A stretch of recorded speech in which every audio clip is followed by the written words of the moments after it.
এই যে ক্রিকেটারদেরকে দিয়ে দলাদলি করানো, এটা আমি যখন অ্যাজ এ ফ্যানও দেখছি 2 বছর আগে 5 বছর আগে, এখনও এটা হচ্ছে না, খুব দুঃখজনক। এবং যারা এগুলো করাচ্ছেন তাদের আসলে শেম ফিল করা উচিত যে আপনি একজন ক্রিকেটারকে এনে দলাদলি করাচ্ছেন। তো এটা যাওয়ার একটা শঙ্কা বা অনেকের কানে অনেক কিছু দেয় যে আপনাকে বোধহয় বাদ দিয়ে দিবে, তো ওই জায়গা থেকে। বাট আপনি তো কাউন্সিলর লিস্ট দেখছেন এখন, তো তো আপনি তো কথা বলতে হবে অন পেপার কি আসতেছে, সিদ্ধান্তটা কি আসতেছে তার উপরে, রিউমারের উপর যদি আপনি বলেন যে আমার চলে যাচ্ছে, এটা হচ্ছে ওইটা হচ্ছে, তাহলে তো সেটা ক্রেডিবল কিছু না। প্রথমত আপনারা জানেন যে 5ই আগস্টের পরে আগের নির্বাচিত বিসিবির প্রায় 15 জনকে পালিয়ে যেতে হয়েছে। তো আমরা একটা ভঙ্গুর বিসিবি পেয়েছি এবং এই ভঙ্গুর বিসিবি দিয়ে কোনো রকম জোড়াতালি দিয়ে 1 বছর নির্বাচনের সময় পর্যন্ত আমরা আসলাম।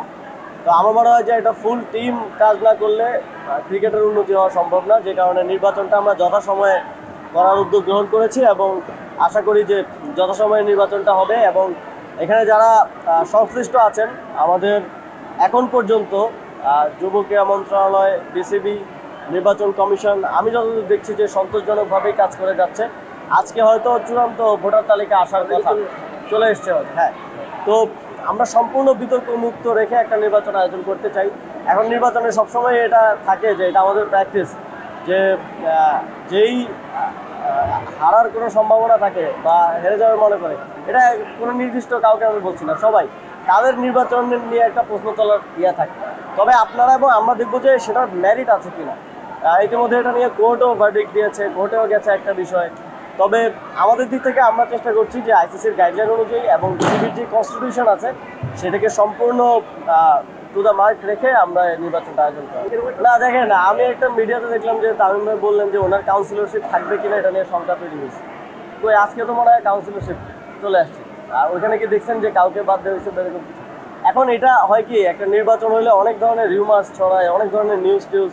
ওই যে নিউজ কাউন্সিলরশিপ নিয়ে তামিম ভাই যেটা নিউজ হলো আমি দেখলাম, ওইখানে তো তেমন কোনো পয়েন্ট আসলে আমি দেখিনি।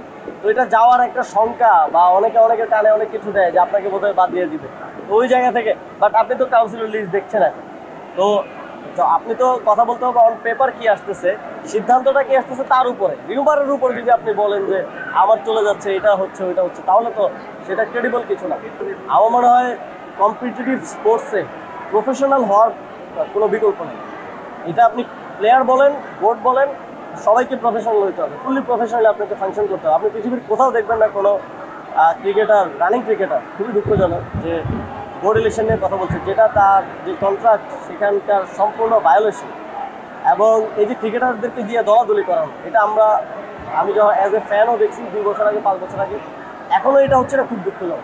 এবং যারা এগুলো করাচ্ছেন তাদের আসলে শেম ফিল করা উচিত যে আপনি একজন ক্রিকেটারকে এনে দলাদলি করাচ্ছেন।